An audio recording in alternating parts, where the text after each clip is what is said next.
Hello, everybody. Today we are going to be talking about of some special kind of languages called Pidgins and Creoles. First, we need to know that there is not just a single Pidgin language or a single Creole language.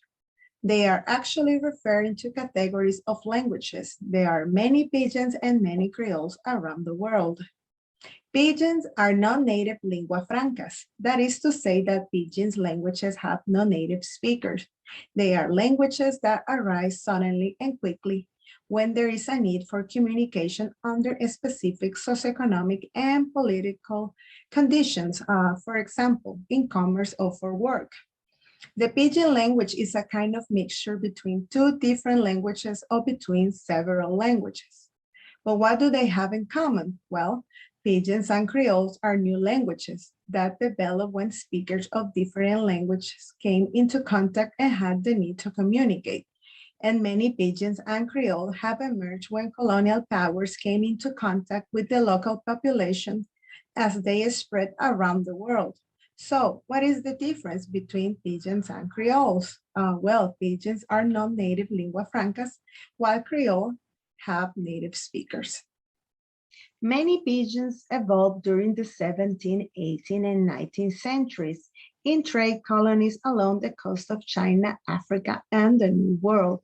This Pidgin arose through contact between speakers of colonial European languages, such as English, French, Portuguese, Dutch, and indigenous non-European languages. Some Pidgins arose among extended group of slaves and slave owners in the United States and the Caribbean in the 19th century. Other cases include Hawaiian Pidgin English, which was established on the pineapple plantations of Hawaii among immigrant workers from Japan, China, Portugal, and the Philippines, which evolved among the Indian tribes of the Pacific Northwest as lingua franca, among the tribes themselves as well as between the tribes of European traders, and various Pidgins that arose during the Korean and Vietnam Wars for just between foreign soldiers and local civilians. In all these cases, the contact is too specialized and the cultures too widely separated for the native language for any group to function effectively as lingua franca. Instead, the two or more groups use their native language as basis for developing a basic lingua franca, with reduced grammatical structure and small lexicons. In other words, Pidgins usually arise when one group of people is dominant over another group of people, and the less dominant group needs to learn to communicate with the more dominant group, but without any formal education of the language of that group. So they adopt a kind of simplified language based on the most basic vocabulary of the language of that dominant group, as this language is called the superstrate or lexifier language. Hello everyone, I'm Katia and I will continue talking to you more about Pidgin languages. Other languages also contribute to the lexicon and grammar are called substrate languages, for example, Japanese, Chinese, Tagalog, and Portuguese, where the substrate languages of Hawaiian Pidgin, English, and all contribute to its grammar. Over time, some Pidgins become extended Pidgins, meaning that they begin to be used for all facets of life, including social life, family life, become languages in their own right. Although they are not native languages, they are passed down from generation to generation as lingua franca between people who speak different mother tongues. Now, what is a stabilized Pidgin and Pidginization? First, a stabilized Pidgin occurs if the language continues to exist and be needed and develop into a more complex form. The second, Pidginization, the creation of a Pidgin is the simplification of languages and a reduction in the number of domains of use. So pidgins are in a sense rudimentary, but this does not mean that they have no rules. In general, pidgins have fewer grammatical words, such as auxiliary verbs, prepositions, and articles, and inflectional morphologic, including tense and case ending, as in, for example, in the following sentence: he Batman. He is a Batman. No go bazaar. I'm not going to the market. Some English pidgins have the word sus from the English shoes, but sus does not include a plural morpheme, as it is used to refer to both a single shoe and multiple shoes. Verbs and nouns usually have a single shape and are not altered to mark tense, number, gender, or case. The set of pronouns is often simpler in pidgins.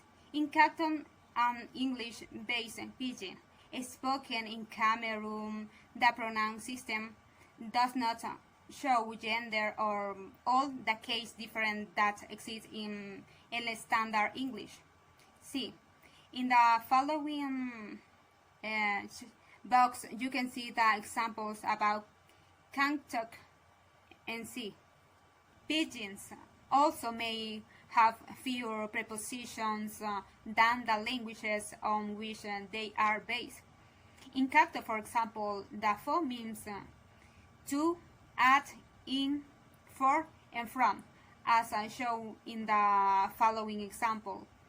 For example, in the first sentence, give the book for me. The means for this sentence is give the book to me. The for means to. Other morphological processes are more productive and pidgins reduplication is common, often to indicate emphasis. For example, in Canton, big means big, and big means enormous. Look means look, and look means start at. Compounding is also productive and serves to increase the other ways small lexicon. And thank you for your attention. Continue Liber with another topic. Hello everyone, my name is Limbromar Perez Tovar, and today I'm going to tell you a little bit of Creole. To start my video, Mr. Spidey is going to tell you a joke about Creole. The joke says, two languages walk into a bar. The first says, Come le va. The second one pauses to think and then says, Muy bien, belle nuit. That was a crude attempt to illustrate Creolenization in a bad bar joke because we are blending two languages, which are English and French. Pidgins and Creole are both the result that happens when you blend two or more languages, but they are not the same.